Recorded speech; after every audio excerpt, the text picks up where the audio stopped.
नमस्कार। दुनिया का कह सकते हैं सबसे बड़ा सवाल कि मौत के बाद आखिर होता क्या है।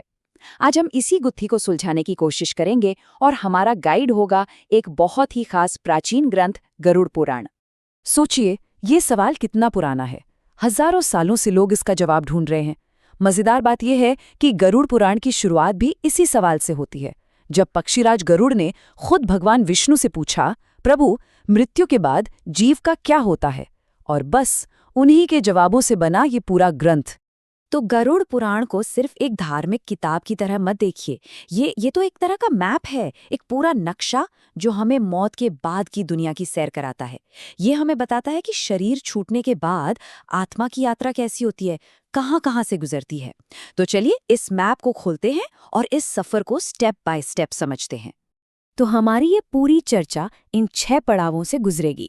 सबसे पहले द डिपार्चर, यानी शरीर छोड़ने का वो आखिरी पल। फिर आएगी द लिमिनल स्टेट, मतलब वो बीच की अवस्था जो पहले 13 दिन तक चलती है। इसके बाद शुरू होगा द ग्रेट ट्रायल, यमलोक तक का मुश्किल सफर। फिर आएगा द फाइनल अकाउंटिंग, जहां कर्मों का पूरा हिसाब किताब होगा। और उस हिसाब के बाद द कार्मिक कॉन्सिक्वेंसेस, यानी कर्मों का फल। और आखिर में हम बात करेंगे द चांस फॉर लिबरेशन, यानी मुक्ति के मौके की।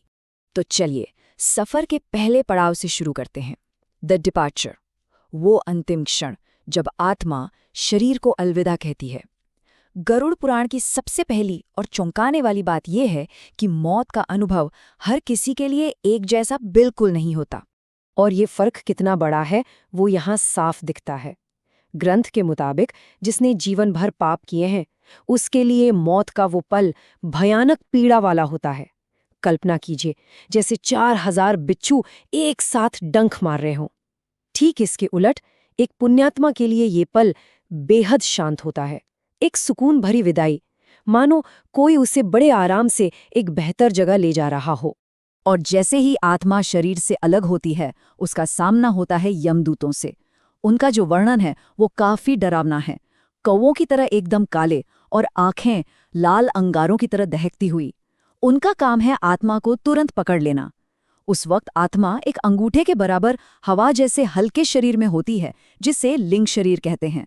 और यमदूत इसी लिंग शरीर को अपने लोहे के फंदे यानी पाश से बांध लेते हैं।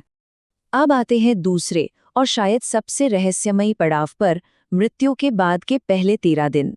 ये एक ऐसी अवस्था है जब आत्मा न तो इस दुनिया में होती है और न ही पूरी तरह से परलोक में, वो बीच में कहीं फंसी होती है।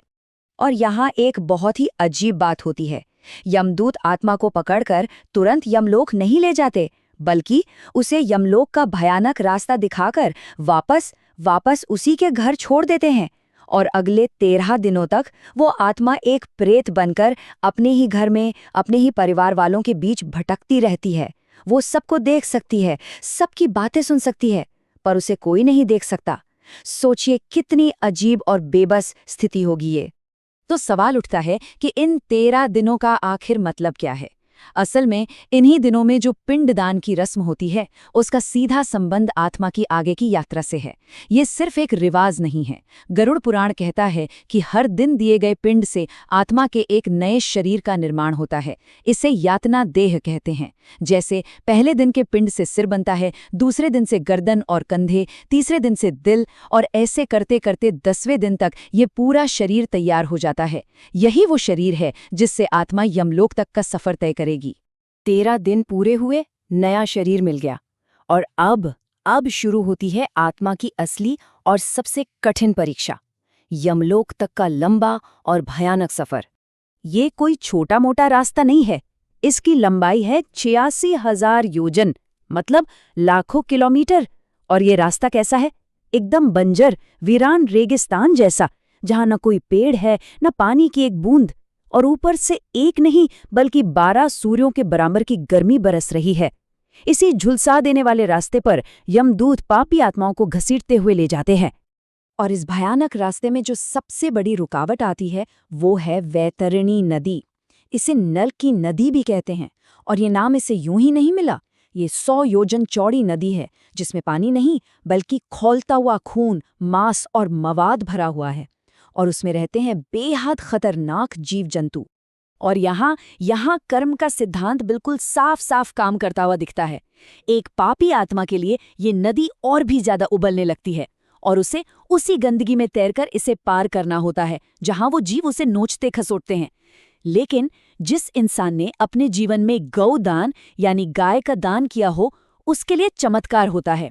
उसके लिए एक गाय प्रकट होती है और वो आत्मा बस उसकी पूंछ पकड़कर बड़े आराम से इस भयानक नदी को पार कर लेती है। तो इस दर्दनाक और लंबी यात्रा के बाद आत्मा आखिरकार अपनी मंजिल पर पहुंचती है, धर्मराज यम का दरबार, वो जगह जहां उसके पूरे जीवन का पाई पाई का हिसाब होना है, द फाइनल अकाउंटिंग। दरबार में आत्मा का सामना होता है चित्रगुप्त से। इन्हें आप ब्रह्मांड का अल्टीमेट अकाउंटेंट कह सकते हैं। उनके पास एक बही खाता है जिसका नाम है अग्रसंधानी। और इस किताब की खासियत यह है कि इसमें सिर्फ हमारे काम नहीं, हमारे अच्छे बुरे काम ही नहीं, बल्कि हमारी सोच, हमारे मन में आए विचार तक दर्ज होते हैं। मतलब कुछ भी, बिल्कुल कुछ भी छिपा हुआ नहीं है। और मान लीजिए अगर आत्मा चालाकी दिखाकर अपने पापों को मानने से इनकार कर दे तो फिर पेश होते हैं ऐसे गवाह जिनके सामने झूठ बोलना नामुमकिन है। कौन है ये गवाह? सूर्य, चंद्रमा, हवा, आग, आकाश, धरती, पानी, दिन और रात, और खुद धर्म। ये वो गवाह हैं जो हर पल हमारे साथ थे और सब कुछ देख रहे थे। तो जब सारे सबूत पेश हो जाते हैं, गवाहियां हो जाती हैं और फैसला सुना दिया जाता है, तब आता है उस फैसले पर अमल करने का वक्त, कर्मों का फल भोगने का समय। गरुड़ पुराण में 28 मुख्य नरकों के बारे में बताया गया है और यहाँ सिस्टम बड़ा स्पेसिफिक है। मतलब जैसा पाप वैसी सजा। मिसाल के तौर पर जो लोग पराई स्त्री या पुरुष पर बुरी नजर रखते हैं, उन्हें तप्त मूर्ति नरक में भेजा जाता है, जहां उन्हें एक दहकती हुई गर्म लोहे की मूर्ति से गले लगने के लिए मजबूर किया जाता है। जो सिर्फ स्वाद के लिए बेजुबान जानवरों को मारते हैं, उन्हें कुंभी पाक नरक में खौलते हुए तेल के कढ़ाई में उबाला जाता है। और ये तो बस कुछ उदाहरण हैं, लिस्ट बहुत लंबी है और हर बुरे कर्म का एक सटीक नतीजा तय है। और एक बात, नरक की सजा काटने के बाद भी कहानी खत्म नहीं होती। कर्मों का हिसाब अभी भी बाकी है। सजा के बाद आत्मा को उसके बचे हुए कर्मों के आधार पर अलग अलग योनियों में फिर से जन्म लेना पड़ता है। जैसे अपने गुरु का अपमान करने वाला इंसान अगले जन्म में ब्रह्म राक्षस बनता है, किसी का अनाज चुराने वाला चूहा बनकर पैदा होता है, किसी के भरोसे को तोड़ने वाला मछली। ये जन्म मरण का पहिरा तब तक घूमता रहता है जब तक कि कर्मों का पूरा हिसाब चुकता न हो जाए। तो ये सब सजा, नरक और अलग अलग जन्मों की बातें सुनकर थोड़ा निराशाजनक लग सकता है, लेकिन कहानी का सबसे जरूरी हिस्सा तो अब आता है। अब हम समझेंगे कि इस पूरे चक्र में इंसान के जन्म का असली मकसद क्या है। ये सिर्फ पुराने कर्मों का फल भोगने के लिए नहीं मिला है। जरा इस नंबर पर गौर कीजिए, 84 लाख।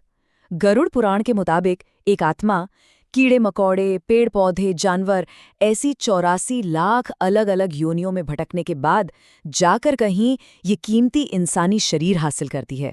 इससे अंदाजा लगाइए कि ये मौका कितना ज्यादा खास और दुर्लभ है। और यही इस पूरी कहानी का सार है।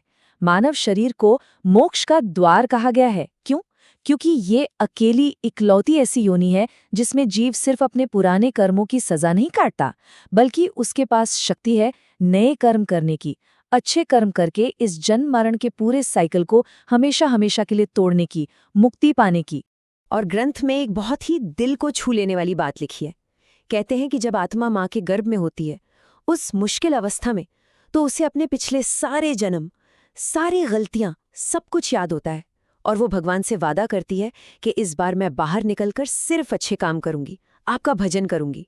लेकिन जैसे ही वो जन्म लेती है, दुनिया की माया का पर्दा पड़ता है और वो अपना वो वादा, सब कुछ भूल जाती है। और यही बात हमें आखिरी और सबसे बड़े सवाल पर लाकर खड़ा कर देती है।